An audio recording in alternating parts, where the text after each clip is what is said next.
You're the most feared man in a prison that sits on the bottom of the ocean. 6 levels of hell beneath your feet. Monsters that make pirates cry. A roster of criminals so dangerous the world government pretends some of them don't exist. And you personally, have never lost a fight inside these walls. One poison touch, that's all it takes. One coat of your venom and even the toughest pirate in the new world goes down screaming. You're Magellan, Chief Warden of Impel Down, the most impenetrable prison ever built. And then one single day, one scrawny rubber kid with a bounty that barely registers walks through your front door and starts tearing the whole thing apart. This is what it actually felt like to be the man who ran the world's most unbreakable prison. The man who was undefeated in every fight, unmatched in every corridor, and still somehow watched 241 prisoners walk out the front door. And here's what nobody tells you about that story. The first thing you learn when you take the job isn't the layout of the cells, it isn't the guard rotations, the den mushy surveillance network, or even the names of the 4 jailer beasts stationed across the lower floors. It's the smell.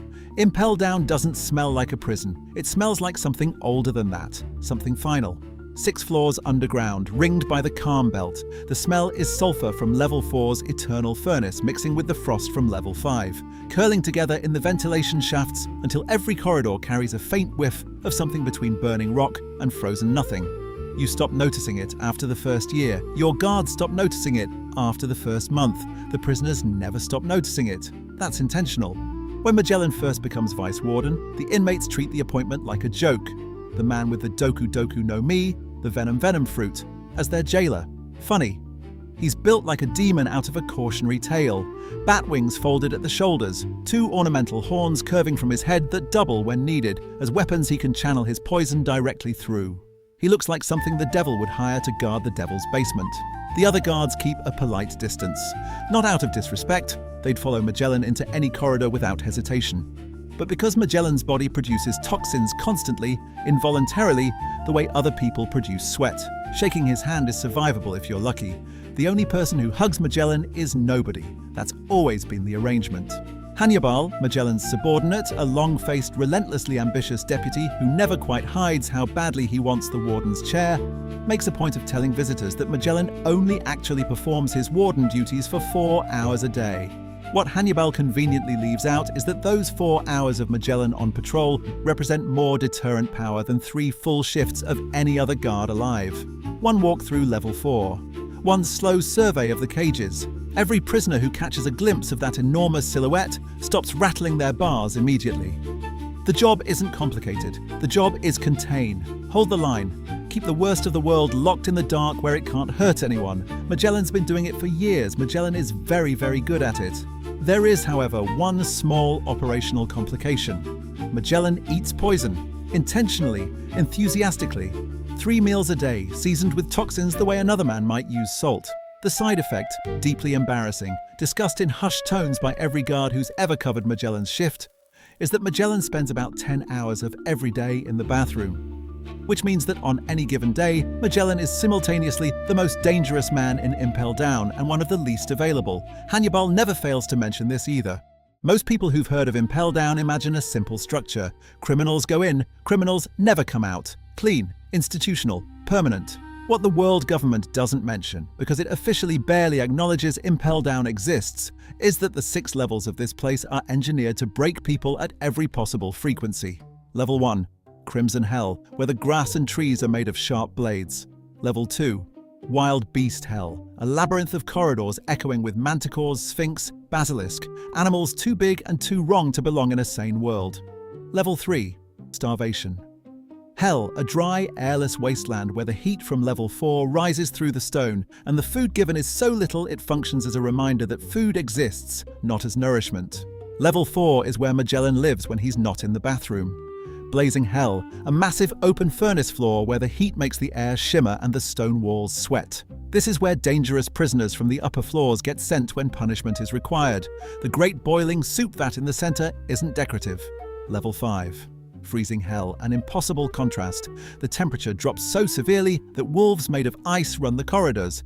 And then Level 6. Eternal Hell, the floor that officially doesn't exist. The prisoners down there are so dangerous that the world government has erased their names from public record entirely. Sengoku once told Magellan privately that a single level 6 prisoner, uncontrolled, could destabilize an entire nation overnight. Magellan's met all of them. Magellan isn't impressed by any of them. Every vulnerability patched, every escape route sealed. The calm belt makes outside approach nearly impossible. There are no windows, no sunlight, no clock visible to the prisoners, because time without reference is its own kind of torture. The best prison isn't one that punishes constantly, but one that makes prisoners punish themselves just by waiting. Shiryu of the Rain, the head jailer, a swordsman whose raw ability matched Magellan's own, had to be locked in level 6 personally by Magellan after Shiryu started killing prisoners for entertainment. Even here, Magellan had a line: the prison existed to contain, not to murder, not for sport. Magellan had Shiryu jailed without hesitation and slept fine afterward. This is who Magellan is. This is what he's built. A machine of order at the bottom of the ocean. A place that's never, not once in its entire history, produced a mass escape. Until now. But here's the part that completely changes how you understand Magellan's story, and most people skip right past it. Stick with me. Monkey D. Luffy arrives at Impel Down not like an invader plans an assault. Luffy arrives the way a natural disaster shows up. Suddenly, chaotically, with absolutely no regard for the structural integrity of anything in his path. Magellan learns of the infiltration through the surveillance network. A report, a name, Monkey D. Luffy, son of the Revolutionary Dragon, brother of Portgas D. Ace, scheduled for execution. Magellan reads the report and finishes his meal. Here's what Magellan knows walking toward level 4. No one's ever successfully navigated past level 3 without authorization.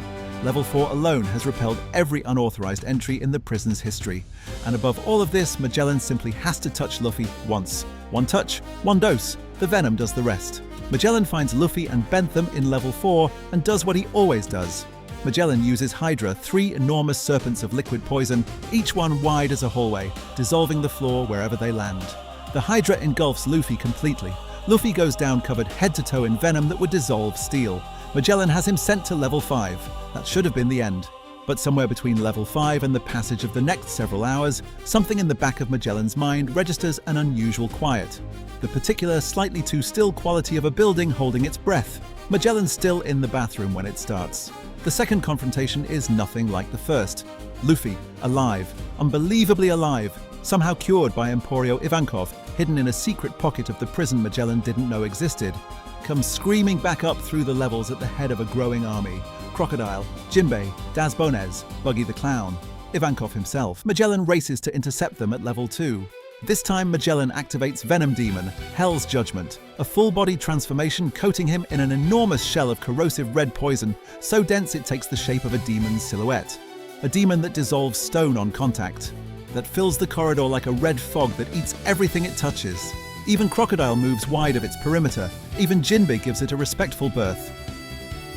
For a moment, just a moment, the entire breakout stalls. Then Mr. 3 coats Luffy's fists in wax thick enough to block contact. Luffy hits Magellan while wearing wax gloves like oven mitts. It's the most humiliating defense Magellan's ever been defeated by. Wax mitts against Venom Demon. The indignity is immeasurable. The breakout doesn't stop. 241 prisoners pour toward the exit gates. Bentham, Bonclay, uses Magellan's stolen face to manipulate the gate controls from inside, holding them open long enough for Luffy's group to escape. Magellan stands at the exit watching the gates close in his face. 241 prisoners.